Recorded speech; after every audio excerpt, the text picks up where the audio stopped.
അപ്പൊ ഞാൻ അവരോട് പറഞ്ഞിട്ടുണ്ട്, നിങ്ങൾ വീട് വർക്ക് ഫിനിഷ് ചെയ്യാണ്, എല്ലാവർക്കും ഗിഫ്റ്റ് ഉണ്ടാവും, ഗോൾഡ് കോയിൻ ഉണ്ടാവും, അപ്രീഷിയേഷൻ ഉണ്ടാവും, എല്ലാവരെയും നല്ല രീതിയിൽ ഞാൻ ട്രീറ്റ് ചെയ്യുന്നു പറഞ്ഞു. അപ്പോൾ അതവർക്കൊരു മോട്ടിവേഷനാണ്.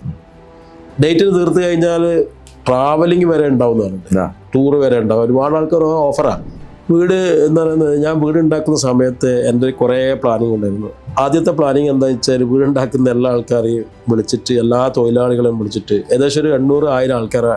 അപ്പം ഞാൻ അവരോട് പറഞ്ഞിട്ടുണ്ട്, നിങ്ങൾ വീട് വർക്ക് ഫിനിഷ് ചെയ്യാണ്, എല്ലാവർക്കും ഗിഫ്റ്റ് ഉണ്ടാവും, ഗോൾഡ് കോയിൻ ഉണ്ടാവും, അപ്രീഷിയേഷൻ ഉണ്ടാവും, എല്ലാവരെയും നല്ല രീതിയിൽ ഞാൻ ട്രീറ്റ് ചെയ്യുന്നു പറഞ്ഞു. അപ്പോൾ അതവർക്കൊരു മോട്ടിവേഷനാണ്.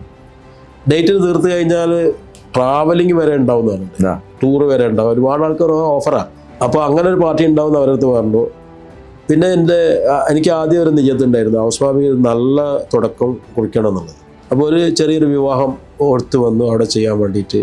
പിന്നെ എനിക്കൊരു ആഗ്രഹം എന്ന് വെച്ചാൽ, എനിക്കൊരു സ്കൂളുണ്ട്. ഞാൻ 24-25 വർഷമായിട്ട് ഒരു സ്കൂൾ നടത്തുന്നുണ്ട്.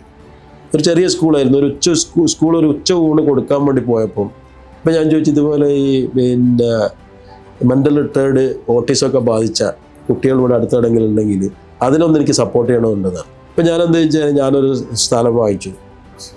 നമ്മൾ ഇതിന് വേണ്ടിയിട്ട്, സ്കൂളിന് വേണ്ടിയിട്ട് ഒരു സ്ഥലം വാങ്ങിച്ചു, ഒരു ബിൽഡിംഗ് ഉണ്ടാക്കി, ഒരു ലിഫ്റ്റൊക്കെ ഉള്ള ഒരു 5 നില ബിൽഡിംഗ് ഉണ്ടാക്കി ആ സ്കൂളിലേക്ക് കുട്ടികളെ മാറ്റി.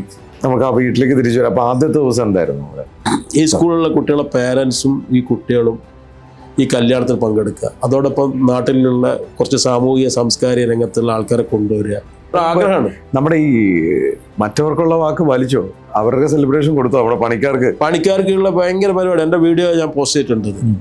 ഒരു ഭയങ്കര ഹാപ്പി. പണിക്കാരൻ ഞാൻ എന്ത് ചോദിച്ചാൽ ഗോൾഡ് കോയിൻ കൊടുത്തു, കുറച്ചാൾക്ക് കോയിൻ കൊടുത്തു, കുറച്ചാൾക്ക് എല്ലാ ആൾക്കാർക്കും മൂവ്മെൻ്റ് കൊടുത്തു, എല്ലാവർക്കും വീഡിയോ എടുത്തു, സംഗീതം, പരിപാടി, ഫുഡൊക്കെ പറഞ്ഞാൽ 5 സ്റ്റാർ ഫുഡ്. എല്ലാ ദിവസവും 5 സ്റ്റാർ ഫുഡ്, 8 ദിവസവും 5 സ്റ്റാർ ഫുഡ്. ജോലിക്കാരെല്ലാം കെട്ടിപ്പിടിക്കലും പരിപാടിയൊക്കെ ആയിട്ട് അതെല്ലാം ചെയ്യുമ്പോൾ നമുക്ക് ആരും ചെയ്യാത്ത പരിപാടി ഞാൻ എവിടെയും കണ്ടിട്ടൊന്നുമില്ല.